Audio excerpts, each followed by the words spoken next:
یعنی ہر لفظ اپنی جگہ پہ. پھر دوسرا آپ نوٹ کریں سورہ صف میں، سورہ صف سورہ نمبر 61، اس میں بنی اسرائیل کا ذکر ہے. اب بنی اسرائیل سے بات ہو رہی ہے اور بنی اسرائیل کے پہلے یعنی اقدم الانبیاء عندہم، ان کے سب سے پرانے انبیاء کے بارے میں ذکر ہے. موسیٰ علیہ السلام کا ذکر ہے. اس کے بعد ان کے سب سے آخری نبی کا ذکر ہے. ان کے سب سے آخری نبی کون سے تھے؟ عیسیٰ علیہ السلام. ان کے پہلے نبی موسیٰ، ان کے آخری نبی عیسیٰ علیہ السلام. اچھا، موسیٰ علیہ السلام کی زبان پر کہا گیا ہے وَإِذْ قَالَ مُوسَىٰ لِقَوْمِهِ يَا قَوْمِ لِمَ تُؤْذُونَنِي. موسیٰ علیہ السلام نے جب اپنی قوم سے کہا میری قوم تم مجھے تکلیف کیوں دیتے ہو. اب الفاظ کو ذرا ذہن میں رکھ لیں. اے میری قوم تم مجھے تکلیف کیوں دیتے ہو. یہ الفاظ ہیں موسیٰ علیہ السلام کے. اگلی آیت میں عیسیٰ علیہ السلام کے بارے میں بات ہو رہی ہے. عیسیٰ علیہ السلام فرماتے ہیں یا بنی اسرائیل انی رسول اللہ الیکم مصدقا. اے اسرائیل کی اولاد، اے اسرائیل کی اولاد، بنی اسرائیل، میں تمہاری طرف ایک رسول بنا کر بھیجا گیا ہوں جو پچھلے رسولوں کی اور پچھلی تورات کی تصدیق کرے. اچھا، جب موسیٰ علیہ السلام نے اپنی قوم کو پکارا، کیا قوم کا نام کیا تھا؟ بنی اسرائیل. لیکن انہیں کن الفاظ سے پکارا؟ یا قومی، اے میری قوم، اے میری قوم. عیسیٰ علیہ السلام اسی قوم کو پکار رہے ہیں کہ کسی اور قوم کو پکار رہے ہیں؟ اسی قوم کو پکار رہے ہیں. لیکن وہ اگلی آیت میں ہی الفاظ بدل گئے ایک دم سے اور کہا اسرائیل کی اولاد میں تمہاری طرف رسول بنا کر بھیجا گیا ہوں. عجیب بات ہے، انہوں نے یہ نہیں کہا میری قوم. موسیٰ نے کہا میری قوم علیہ السلام، عیسیٰ نے نہیں کہا میری قوم. یہاں تک کہ اگر آپ تحقیق کریں تو پورے قرآن میں کہیں بھی عیسیٰ علیہ السلام کے بارے میں یہ نہیں کہا گیا کہ انہوں نے اپنی قوم کو اپنی قوم کہا. ہمیشہ کہتے ہیں یا بنی اسرائیل، یا اور موسیٰ علیہ السلام ہمیشہ کہتے ہیں یا قومی. موسیٰ علیہ السلام کبھی نہیں کہتے یا بنی اسرائیل. دوسری طرف اچھا سمجھنے کی بات یہ ہے کہ قومیت آپ کی جو نیشنلٹی ہے، اگر مجھ سے کوئی پوچھے آپ کی نیشنلٹی کیا ہے، میں کہوں گا پاکستانی. کیوں؟ پاسپورٹ کی وجہ سے نہیں. پاسپورٹ تو آرٹیفیشل سی چیز ہے. اصل نیشنلٹی کیا ہے آپ کی؟ ایتھنیسٹی آپ کی. آپ کے والد کہاں سے ہیں؟ آپ کے والد کہاں سے ہیں؟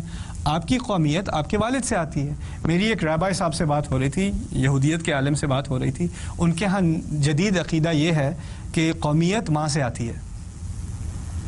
یعنی اگر آپ نے جوش ہونا ہے تو آپ کی ماں لازم ہو کہ وہ جوش ہو. تو میں نے کہا تم لوگوں کا نام بنی اسرائیل کیوں ہے؟ پھر نام تو تمہارا باپ پر ہے، اسرائیل کے نام پر نام رکھا ہے نا اپنا. اگر ماں سے قومیت آتی ہے تو ان کی بیگم کے نام پہ ہوتی ہے تمہاری قوم کا نام. پھر دوسری بات مزے کی، تم لوگ کہتے ہو کہ قومیت ماں سے آتی ہے. میں نے کہا ٹھیک ہے چلو تھوڑی دیر کے لیے میں مان بھی لیتا ہوں تم لوگوں کی قومیت ماں سے آتی ہے. موسیٰ علیہ السلام تم بھی مانتے ہو مدین میں جا کے انہوں نے شادی کی ہے. موسیٰ علیہ السلام نے مدین میں شادی کی ہے. مدین عرب ہے، تم لوگ بھی جانتے ہو. انہوں نے عرب سے شادی کی ہے، یعنی ان کی تمام اولاد تمہارے نزدیک عرب ہے. اگر یہ ماننے کو تیار ہو کہ موسیٰ قومیت ماں سے آتی ہے تو پھر موسیٰ علیہ السلام کی تمام اولاد تمہارے یہاں عرب ہے. تو جن عربوں سے تم لڑے وہ موسیٰ کی اولاد ہیں یار، کچھ رحم کر لیا کرو کبھی. پھر خاموش. Just smile. We ate the kosher pizza. That's it. اچھا خیر، واپس اس پہ آئیے تھوڑی دیر. قومیت کا اصل تعلق ماں سے ہے یا باپ سے؟ باپ سے ہے.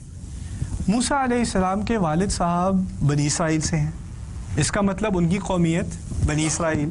تو وہ بنی اسرائیل کو خطاب کرتے ہیں اور کہتے ہیں اے میری قوم مجھے کیوں تکلیف دے رہے ہو. انہوں نے ان کو اپنی قوم اس لیے کہا کہ ان کی اپنی نسلیت ادھر سے ہی ہے، باپ ادھر سے ہے. عیسیٰ علیہ السلام کے لیے ممکن نہیں کہنا کہ تم میری قوم ہو. کیوں نہیں ممکن؟ باپ تو ہے نہیں، صرف ماں ہے، اور ماں سے قومیت آتی نہیں. تو وہ یہی کہتے ہیں یا بنی اسرائیل. سبحان اللہ، ان کے لیے ممکن نہیں ہے. اگر وہ کہتے ہیں یا قومی تو مسئلہ ہو جاتا بھائی. دوسری بات اس آیت میں نوٹ کرنے کی ہے وَإِذْ قَالَ مُوسَىٰ لِقَوْمِهِ. جب موسیٰ نے اپنی قوم سے کہا اے میری قوم، یعنی اللہ تعالیٰ نے بھی کہا کہ موسیٰ علیہ السلام نے کس سے کہا؟ اپنی قوم سے کہا. اگلی آیت میں ایکسپیکٹ کر رہا تھا اگر حافظ ہو تو حافظ کیا کرتا ہے، وہ پچھلی آیت اگر اگلی آیت سے متشابہ ہو تو وہ پچھلی آیات کے الفاظ میں چلو اتنا تو یاد کرنا نہیں پڑے گا، وہ پہلے کی طرح ہی ہے، آگے کا کچھ نیا. تو پہلی آیت میں ہے وَإِذْ قَالَ مُوسَىٰ لِقَوْمِهِ، تو میری توقع تھی اگلی آیت میں ہوگا وَإِذْ قَالَ عِيسَىٰ لِقَوْمِهِ، لیکن وہاں لِقَوْمِهِ نہیں ہے کہ جب عیسیٰ نے اپنی قوم سے کہا. وہ بھی غلطی ہو جاتی. غلطی کیا ہوتی؟ یا ایک تو وہ خود ان کو اپنی قوم نہیں مانتے اور اللہ تعالیٰ بھی ان کو اپنی قوم نہیں منواتے. کبھی نہیں کہا اذ قال عیسی ابن مریم